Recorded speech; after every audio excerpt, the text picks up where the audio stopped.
Reporte 100.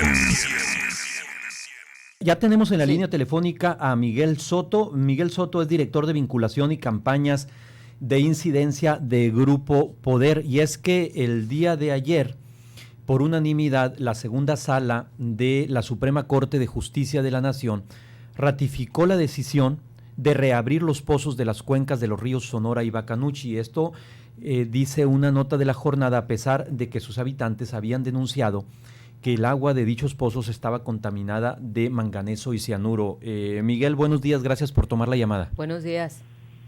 Gracias, buenos días, Jesús, Katy, gracias por el espacio y la oportunidad de contar un poquito de qué se trata este asunto. Pues cuéntanos. ¿Cómo vieron la decisión de la sala segunda de la Suprema Corte?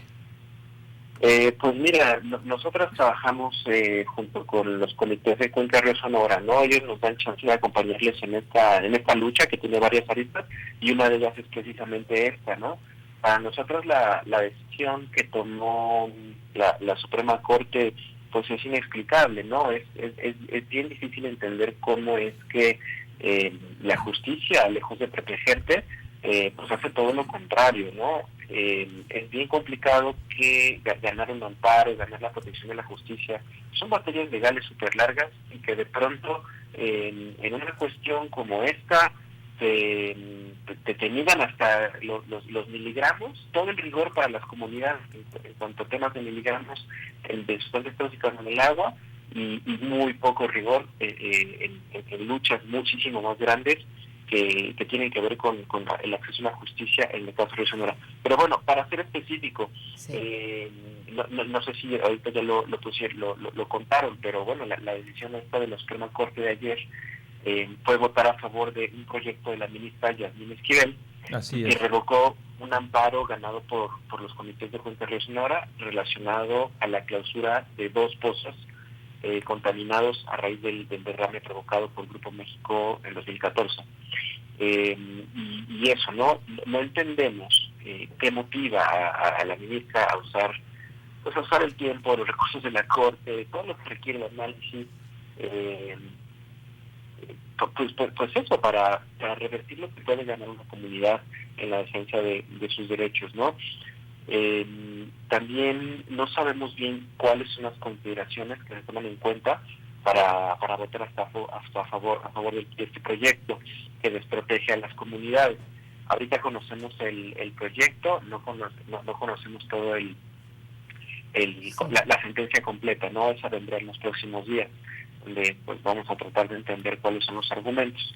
Pero bueno, para nosotros también este fallo pues lo que hace evidente es pues bueno, cómo los tomadores o las tomadoras de decisiones en ese sentido en el sistema de justicia pues sí están bien lejos, ¿no? De la realidad de lo que viven las comunidades, ¿no? Y ellas incluso lo han dicho, ¿no? A ver, vengan a tomar un vasito de agua de aquí a ver cómo les sabe, ¿no? O sea, no lo entendemos realmente, y por eso nos desconcierta esto, ¿no? Toda esta información surge a raíz además de una solicitud de acceso a la información que hacemos después de que escuchamos en una reunión con la COFEPRIS en diciembre de 2019 que hay unos muestreos, ¿no?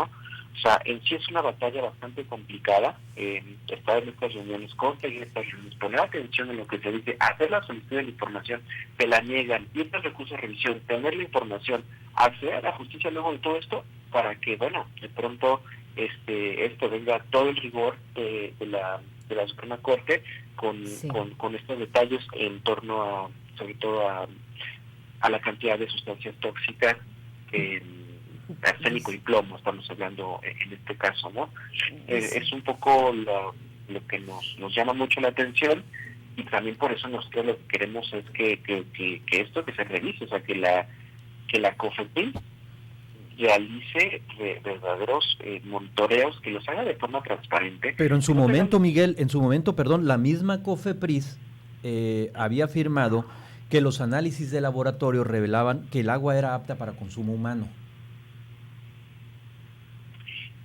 Habría que ver en qué parte de qué pozos, en qué puntos, y también que específicamente la norma mexicana es un poquito, es más laxa que la norma internacional.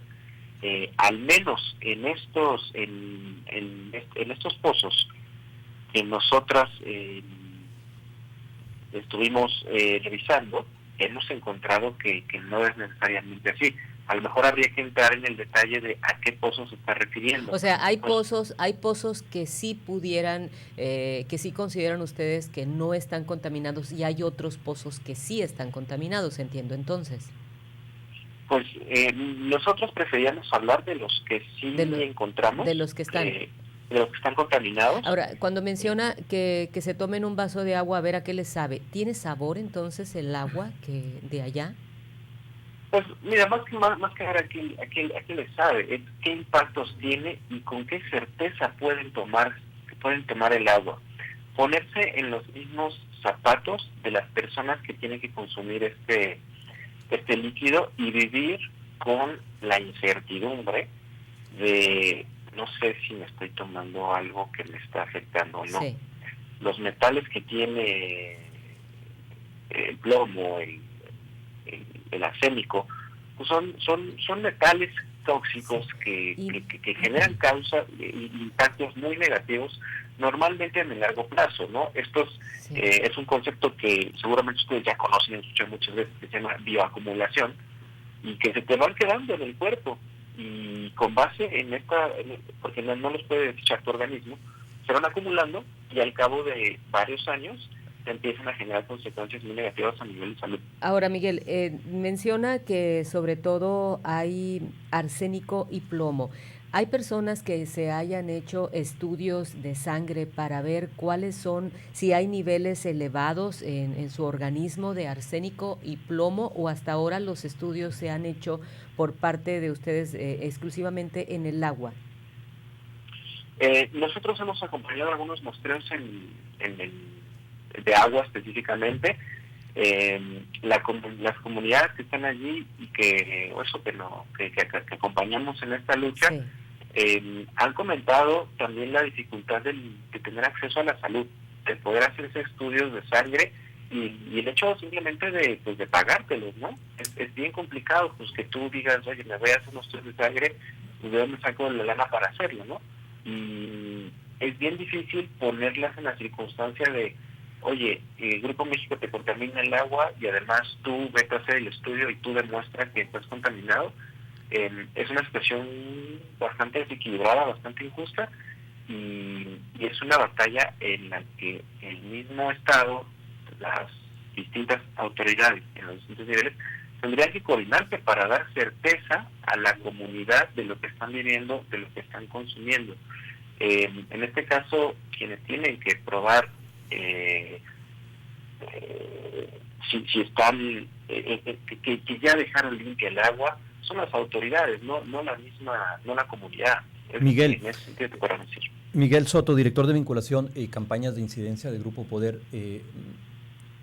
Dos preguntas que van muy unidas. Una, ¿qué evidencias científicas, técnicas tienen ustedes como organización para señalar que el agua de esos pozos está contaminada? Y ¿cómo saber si esa contaminación proviene del evento que señala de 2014? ¿Cómo afirmarlo? ¿Y dónde se podría consultar esas evidencias científicas y técnicas? De acuerdo. Gracias por la pregunta.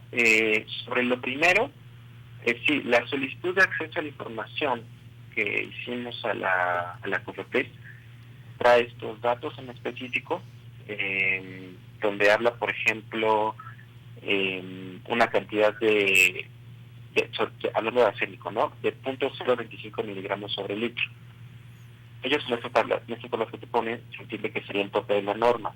Y por ejemplo, aparece en la ciudad de Hermosillo concretamente, uno de los pozos, en el caso del arsénico, se ve la cantidad de 0.22, rebasa la norma. Esos son algunos de los datos que tenemos en estas solicitudes de acceso a la información. Son datos de la COFEPRIS, son datos oficiales, y ahí se pueden revisar. Igual quizá lo que podemos hacer también es a la par de esta llamada, compartir con ustedes las solicitudes de información que hicimos, y allí se pueden revisar incluso cada uno de estos datos, en qué momento se rebasa la norma y en qué no. Sobre lo segundo, atribuir esto no a Grupo México es una situación, es una cuestión compleja, debido a que normalmente hay que analizar los diversos puntos de descarga que ocurren, ¿no? Y de allí establecer la causa-efecto es complicado. Ese era el sentido de la pregunta precisamente, porque yo recuerdo el año pasado haber leído y haber escuchado en este mismo espacio a científicos nacionales y latinoamericanos incluso que editaron la revista de Geohidrología, que señalaban que en efecto, por ser una zona mineralizada, el río acarrea sustancias y metales de diferentes niveles, pero incluso de manera milenaria. Entonces, por eso era el sentido de la pregunta, exactamente. Sí, por un lado, mira, ahorita no tengo bien los datos en el sentido de que nosotros mismos hemos investigado quiénes están detrás de esta revista que hiciste mención, ¿no? Generalmente no son... me gustaría revisarlo bien, pero sí, siempre tratamos de ver cuáles son las fuentes, cuáles son las relaciones, los vínculos que existen entre las personas que defienden la postura de contaminador y quien tiene el dinero, normalmente en este caso la minera. Estas publicaciones en las que aparecen este tipo de afirmaciones, ¿no? Es algo que nosotros ponemos en entredicho, porque averiguamos siempre quién está detrás de esto. El argumento de decir que así es la geografía o las propiedades del agua es un argumento muy laxo, y que pues se suele utilizar aquí en Sonora, lo usan en Veracruz, en todos lados. La tierra está bien contaminada y nunca es responsabilidad de quien produce el efecto, casualmente, ¿no? Así que en ese sentido tienen que demostrarlo, ¿no? Tendrían que demostrarlo. Es difícil, por un lado, cuando haces estos cálculos sobre, tienes que medir exactamente cuántas descargas hay, cuántas llegan exactamente a qué puntos, y la combinación de estas descargas, qué efectos tienen. Es complicado, pero por eso es donde nosotras siempre ponemos en cuestión, siempre cuestionamos cuáles son los niveles de descargas que están haciendo, cuando lo informan, sí, y cuando ocurren derrames tóxicos y que los tratan de ocultar, además, como lo trató de ocultar el Grupo México. Lo hacen bastante complejo, ¿no? Es lo que te puedo decir ahorita al respecto, ¿no? Sí, y muchas gracias por la pregunta. Miguel, estaríamos hablando, cuando también menciona que habría que ver en qué pozos se realizaron estas muestras. ¿Ustedes tienen información respecto a qué municipios de toda esta zona que compete al río Sonora serían los más afectados por el agua con estos altos contenidos que menciona de plomo y arsénico? Sí tendríamos la información. ¿Cuáles serían? A ver, dame un... Sí, claro, más. Claro. Digan que vamos a corte. Sí, nada más que después de esta pregunta ya tendríamos que ir a corte, para que nos diga cuáles serían los municipios que estarían siendo afectados con el agua, con altos niveles de estos químicos que nos mencionan. Ahora mismo, y a lo mejor simplemente para manejarnos con seguridad, te puedo decir, por ejemplo, sí, de lo que encontramos en Hermosillo, ¿no? Sí. Si les parece, y simplemente para tener certeza de estos datos que tengo acá, me gustaría volver a tocar base y volver con ustedes, pero en este sentido, por ejemplo, ¿no? Lo que mencionábamos, en el caso de la ciudad de Hermosillo, se encuentra más arsénico, .025 miligramos sobre el litro, y la norma habla de que tiene que ser .22. Eso es aquí en Hermosillo, Miguel. Sí. En Hermosillo, ok. Sí, porque sí. Pero casi preguntabas por los municipios en del general, río, ¿no? pero me dice que los datos que tiene ahorita serían Hermosillo, pues finalmente llega agua claro. acá de nosotros, para nosotros. Entonces, Hermosillo con contenido de arsénico y sería los elevados, nada más. Sí, y por ejemplo, si hablamos de plomo, la cantidad máxima establecida por las normas se tiene una cantidad de 0.01 miligramos sobre litro, mientras que en el pozo monitoreado, en el caso de Hermosillo, aparece una cifra de 0.031 miligramos sobre litro. Son datos por encima de la norma, que habrá que analizar, bueno, qué impacto tienen, ¿no? Esos son los datos que obtuvieron a través de las solicitudes que nos informa. Solicitudes de acceso a la información. Y no sé, y si están de acuerdo Jesús y Katy, lo que podemos hacer también es compartir con ustedes pues estas tablas que nos pasaron y poder incluso revisar a detalle, ¿no? De qué se trata. Sí, por supuesto, le agradeceríamos mucho que nos lo hiciera llegar. Y nosotros lo damos a conocer.